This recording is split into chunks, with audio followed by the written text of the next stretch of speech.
Darin, thank you for joining us today. Rose and I really appreciate your agreeing to talk with us about culture and your onboarding and at Jack in the Box at such a unique time. You were announced as CEO in April and you started in June, a time really like no other. How did you prepare to step into the role between that announcement date and the date you started? And how was that different from other times you've approached a new CEO role? It was very interesting because, normally you would get a chance to immediately start to try to connect and meet the team and try to do that in person and face to face. And this was not one of those opportunities. And the approach that I took was really about how do I start to connect with people on a human level and just build a relationship. So I spent a lot of time prior to joining just investing in the franchise community and getting to know them. And I made it clear as we're not going to talk about business, we're just going to talk about you and your family and get to know each other. And the same with the team. We really focused around just trying to start with the relationship. And naturally, I would do that obviously in person and start to build some rapport, but probably over invested. I don't know that you can ever over invest in the relationship, but try to start there before we ever even started talking about the business. The other thing that was a little bit more conducive, though, that I would say about beginning in the pandemic was just the ability to really focus on downloading information and participate in, things like board meetings prior to starting, because a lot of it was through video and more efficient. So I could really start to get a good sense of the overall business prior to even starting. So, that was one thing that was a lot more efficient and effective. Darin, you started to talk a little bit about some of the differences in terms of how you connected with your team and franchisees. What surprised you about those interactions, and what really worked? What were some maybe best practices you developed in the course of joining in the pandemic? Once I started, what I found to be really effective is, definitely, the utilization of the Teams and Zoom and really getting the opportunity to do more than I typically would as far as investing in time with the franchisees. So as an example, very quickly within the first month, I had met every single franchisee, and not only just once, but multiple times. So I had conversations with many of our franchisees. It was like the third or fourth time when we had our first, listening tour. That's not typical. Typically, you're flying all around the country and, face to face, and that's effective too. And I would always love to do that. But very quickly, I had built a pretty strong rapport with the franchise community. And I would say, as where we were in the life cycle of our business, I would consider that for us, it was triage. That was our triage component, is we needed to make sure that we solidify the relationship with our franchisees. And so it was very effective. At the same time, as I thought I was spending just as much time with my team, I realized that I was, but in the wrong area. I had invested heavily on the front end with getting to know them. Immediately, I shifted to business and started getting, very efficient with the business, but realized where's that, time walking down the hallway and, getting to connect about, as people and humans. It was so focused on, an hour we needed to cover X and we're off the phone. And so I realized, even through some of the work we did, is I have to step back and make some very prioritized time around scheduling just the conversational, human connection piece versus just all business. And so that was a key learning that I took away from the early days, is I thought immediately, we'll just jump right into business, we'll be efficient and effective. But I couldn't, about midway through that, first 30 days, I realized, okay, I've got to stop. I got to go back to relationship building, and then let's go about business. Yeah, great insight. How about the board, Darin? How have you connected with your board members? Has it been similar to what you're describing with franchisees and with employees? Definitely. As an example, with employees, I've only been in the office 7 times, and most of the time I'm usually one of 3 to 5. So I haven't met the whole leadership team in person yet. There's one of our team members I haven't met face to face. So that's obviously very different than a typical environment. And with the board, coming back to the board, is the same. Fortunately, I'd met most of the board, face to face and in person prior to starting, but not all. So it's also been in the same format through video and a lot of, spending time specifically on the relationship and getting to know each other. Darin, many Jack in the Box employees or even franchisee employees are still working in the restaurants, even throughout the pandemic. And while many others are, your team and others at corporate are working remotely, how do you connect with employees with such different but equally pressing sets of concerns related to COVID-19? I'll give Jack in the Box credit. Prior to my starting, is they had started a couple different formats in which they communicated with the system. One is a Monday morning, what they called soapbox, all by video, but it wasn't the CEO's agenda. It wasn't the leadership team's agenda. It was the office's agenda. So maybe somebody wanted to recognize a team member, or they wanted to bring up, something going on in the community. There was a time frame set aside for the overall organization to express something going on within their department. And it became effective. It was efficient. People really enjoy it and look forward to it on every Monday. And then we started doing a similar thing, a very proactive communication to our restaurants.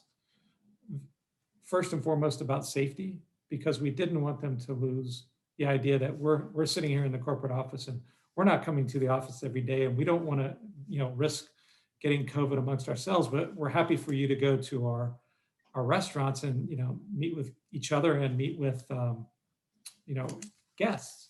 So we made it a priority to talk about safety very frequently, weekly communication, and what we try to do is focus on what I call 7 times 7 ways. So how are we going to communicate the same message 7 times in 7 ways and get it out to the restaurants that you're important, your safety is first. Our focus is on you and making sure you and your families are taken care of. And we will not negotiate if we need to shut a restaurant down and quarantine our employees. And we've held true to that. And so we've had a lot of our staff members really be consistent in what we learned in some of our early strategy work. And that is, we are a family that cares, and their safety is important. So if we can provide them safety, then they feel better about coming into work and being a member of Jack in the Box. Darin, in talking a bit about culture, a hallmark of your leadership style has been building a culture grounded in the concept of servant leadership. Talk with us a little bit about the aspects of Jack in the Box's culture that most helped the company through the immediate impact of the pandemic. There is so much inherent experience within the organization, meaning a lot of years with Jack in the Box, that very quickly they rallied together to create a plan and stop a lot of the other activity going on within the organization. And what I found was, although not always talked about, this servanthood mindset, it's inherent in the culture whether they talked about it or not. And so that idea of family, in a lot of ways, was their kind of version of speaking about servanthood.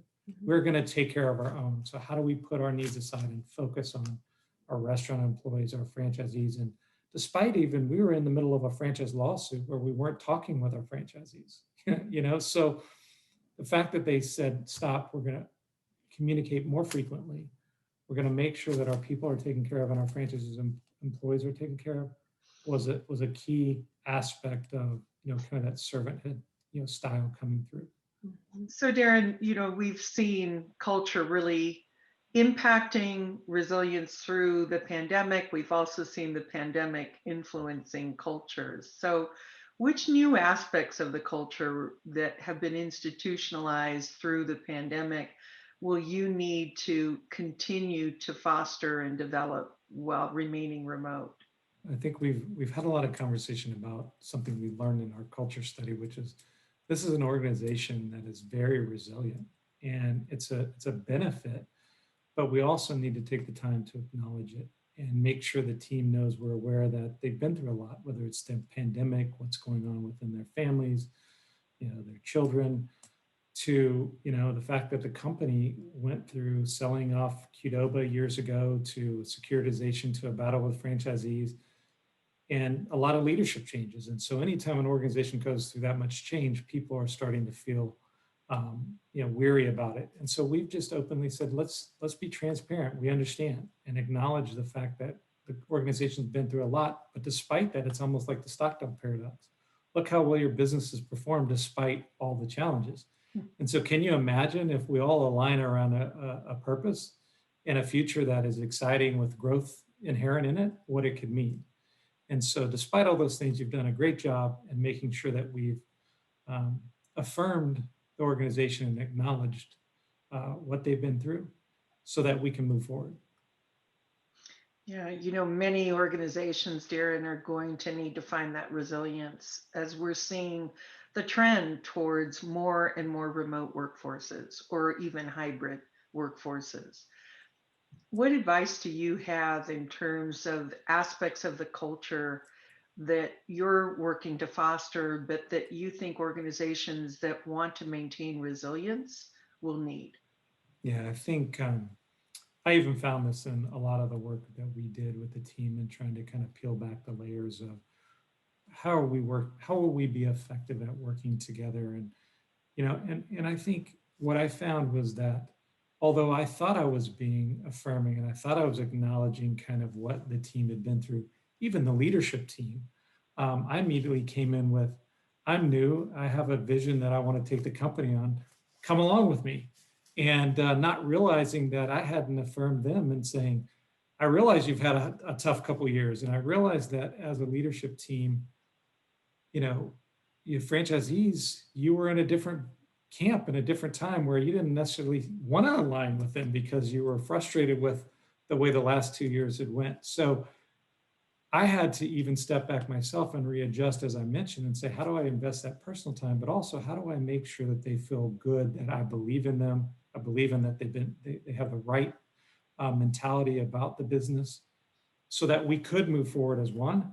And until I did that, I was getting a lot of resistance. And I think that was kind of a defining moment for our path forward. Is typically I'd been able to get a leadership team together and align around a new strategy and get their expertise and input.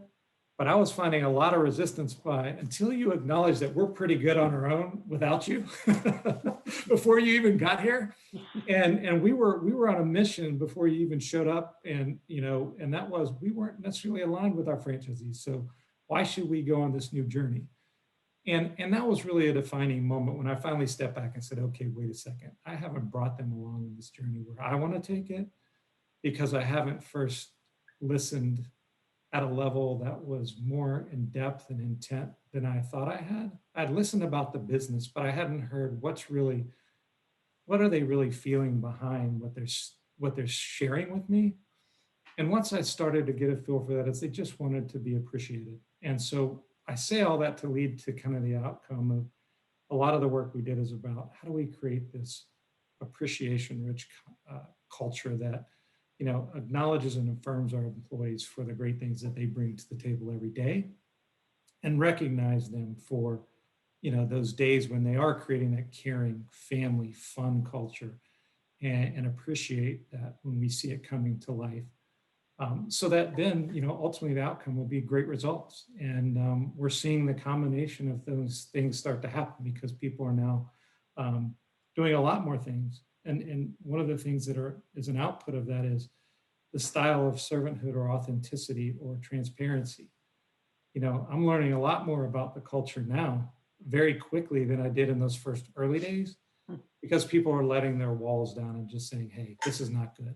These are areas we can definitely improve. And other areas where we're great, let's lean into those and make those a focus of our go forward strategy. Darin, we started our conversation acknowledging the unique time you stepped into your role at Jack in the Box. What would be the one piece of advice you'd give to another executive stepping into a CEO role right now? Great question, and it's one that I shared openly. I learned a lot in my own style, which is one to really connect with people, really prioritize and schedule opportunities to connect as on the human side, because the business became easy. That became so much more efficient. It's kind of like this, I call it competing priorities, or some kind of a dualness effect, where we were getting so much more done in this environment because of just the efficiency and effectiveness of through video. But at the same time, we were losing that human connected piece that you gain by just walking down the hallways, or you're sitting in a meeting room and you can read the room and you can see kind of where people are comfortable or uncomfortable, or working within the organization, just stepping into a meeting room and observing how one of our leaders is engaging with other staff members. That's a component that you almost have to really invest heavily in, because you get so caught up in the business of the business that you start to miss those easy things you pick up if you're naturally just walking through an office. And so you always hear the old adage of walking around the office to understand what's going on, right? You've got to do the same thing via video, but it's definitely something you have to schedule and figure out how do you make it a very transparent and social time as much as just a business time. Darin, just going back to the culture for a minute, and really thinking about the aspects of the Jack culture that will be most critical to continue to drive great performance. And you've had a couple of great quarters. You're seeing the performance momentum build, but what specifically from a culture standpoint will be most important? Yeah, the future culture that we want in the organization is one that's really focused around one that's investing in people from a standpoint of the strategic HR components. So, attracting and retaining the right people, and being very focused in how we approach it. Also in how we develop our people.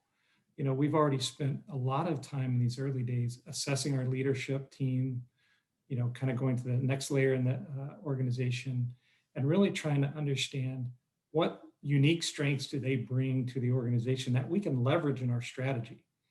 And I use the example in other organizations I've been in. I've had departments where I've had a group that maybe were responsible for operations. I switched it because of a talent-rich culture where I found someone in marketing that was better suited to run that group. And we had tremendous success because of their unique skill set. And so early on, we've really communicated to the organization, we want to find your unique strengths and figure out how we can apply those to the overall business by investing in you and your talent and bringing that to life. Darin, thank you so much. It's wonderful, Darin. Thank you. Oh, sure. As it's clearly a unique situation to start in a pandemic and be one of the fortunate ones. And we're blessed to be able to perform, as well as we've done, or as well as we've performed in the pandemic. It's been a unique opportunity. And, definitely, like I said, I think of it as this old adage I used to hear from Michelangelo, ancora imparo, I'm still learning. And this was definitely an environment where I was still learning, and one especially both where, I'm used to, very quickly building rapport and connecting with our team, that I had to step back and even readjust my approach. And, it was, from that day forward, we really saw the team start to gel and come together and, start to think bigger and broader as to, what's a bigger growth strategy and growth plan than what we were thinking about before. Well, Darin, thank you. We will be watching your success and your continued impact at Jack in the Box. Thanks so much. Thank you, Laura. Thank you, Rose.